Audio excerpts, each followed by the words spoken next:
निःशुल्क रूप से मिलनी चाहिए। क्योंकि एक बार को आप सोचिए, आखिर उस बच्चे की गलती क्या होती है जो एक गरीब घर में पैदा होता है और उसको बेहतर शिक्षा से वंचित होना पड़ता है। शिक्षा के सामने एक पैसे की दीवार खड़ी है, जो जितनी ऊंची दीवार लांघ सकता है, जो जितना अधिक पैसा शिक्षा पे खर्च कर सकता है, वो उतनी बेहतर शिक्षा पा सकता है। लेकिन अगर एक देश एक है, लोकतांत्रिक देश है, तो शिक्षा भी सबको एक समान रूप से तो मिलनी ही चाहिए।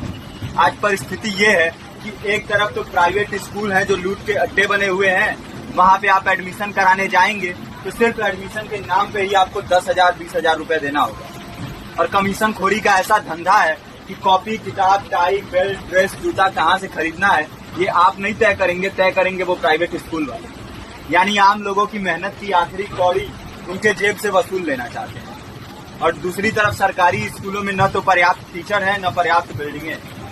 2019 का ही ये पुराना आंकड़ा है कि हर 100 में से 52 स्कूलों में या तो एक टीचर है या 2 टीचर हैं। और उन्हीं टीचरों के ऊपर जिम्मेदारी थोप दी जाती है कि जनगणना करो, मतगणना करो, पशुगणना करो, तमाम काम करवाए जाते हैं। और 19 के बाद से तब से कितने टीचर रिटायर हुए होंगे और 18 के बाद से कोई टीचर की वैकेंसी भी नहीं है। आप खुद भी सोच सकते हैं ये परिस्थिति और कितनी बिगड़ी है। इसीलिए हम लोग ये मांग उठा रहे हैं, चाहे कोई राष्ट्रपति का बच्चा हो या किसी मजदूर का, सबको शिक्षा एक समान मिलनी चाहिए और निःशुल्क रूप से मिलनी चाहिए। प्रेमचंद ने अपने दौर में भी कहा था कि एक सभ्य समाज में ऊंची से ऊंची तालीम मुफ्त होनी चाहिए और इसका पूरा खर्च गवर्नमेंट को उठाना चाहिए, क्योंकि हमारे देश को फौज से ज्यादा आवश्यकता तालीम की है। और शिक्षा से जुड़ता हुआ ही दूसरा मुद्दा हम लोग उठा रहे हैं।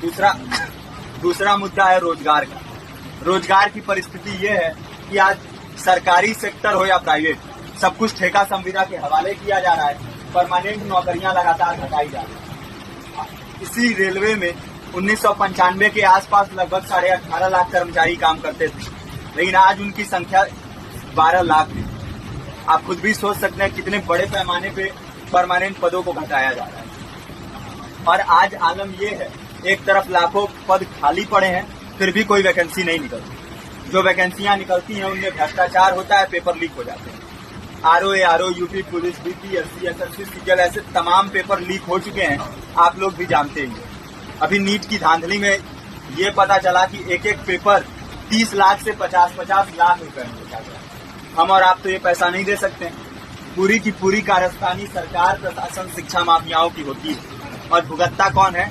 आम घरों के लोग, जो लोग सालों साल तैयारी करते हैं, दिन भर में 10-10 घंटे, 12-12 घंटे पढ़ते हैं। और इतनी कड़ी मेहनत के बाद, सालों साल की मेहनत के बाद उनके हाथ लगती है तो सिर्फ हताशा, निराशा, अवसाद। बहुत से छात्र नौजवान जो इस बेबसी में, इस डिप्रेशन में नहीं जी पाते, आत्महत्या तक के कदम उठा लेते हैं। लेकिन ये देश की विडंबना है कि टीवी चैनल, अखबार, मीडिया, नेता, मंत्रियों के लिए कहीं ये कोई मुद्दा नहीं है। उनके लिए मुद्दे हैं तो जाति, धर्म, रंग, नस्ल, अगड़ा पिछड़ा। आज जब पूरी परिस्थिति इतनी भयावह है तो ये जरूरी है कि लोगों के बीच में जाया जाए, लोगों को संगठित किया जाए और एकजुट किया जाए। क्योंकि आज अगर अपने मुद्दों पर बोलेंगे नहीं तो कल को ये परिस्थिति और बिगड़ेगी। हो सकता है ले देके अपनी जिंदगी तो हम लोग काट ले जाएंगे, लेकिन आने वाली पीढ़ियों को क्या भविष्य देके जाएंगे, ये भी सोचने वाली बात है। हमारे साथी ने आपको पर्चा दिया है, पर्चा आप तक पहुंच गया है। पर्चे में और भी बातें हैं, इसको पूरा विस्तार से पढ़िए। पर्चे में हमारा नंबर है, संपर्क कीजिए। फेसबुक का, इंस्टाग्राम का लिंक है, आप वहाँ पे जाएंगे तो आपको पता भी चलते रहेगा कि लगातार किन किन माध्यमों से हम इस अभियान को चला रहे हैं। नुक्कड़ नाटक, संगीत, शिक्षा सहायता मंडल, लाइब्रेरी, तमाम माध्यमों से इस अभियान को चला रहे हैं और कोशिश कर रहे हैं कि बड़े से बड़े पैमाने पर हर जगह पे लोगों को संगठित किया जाए और एकजुट किया जाए। आपके बीच भी आए हैं, आपका साथ और सहयोग है। साथ इस रूप में कि आप भी हमारे इस कारवां और इस मुहिम से जुड़िए।